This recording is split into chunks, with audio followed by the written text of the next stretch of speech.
রাজধানীসহ সারা দেশেই হত্যা, চুরি, ডাকাতি, হামলার মতো ঘটনা ঘটছে অহরহ।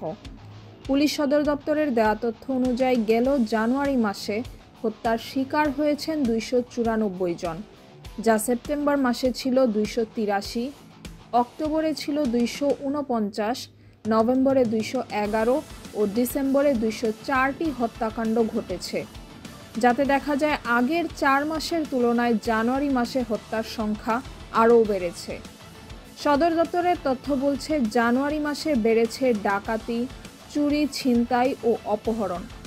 বিশ্লেষকরা বলছেন পুলিশের নিষ্ক্রিয়তার সুযোগে অপরাধ বেশি হচ্ছে।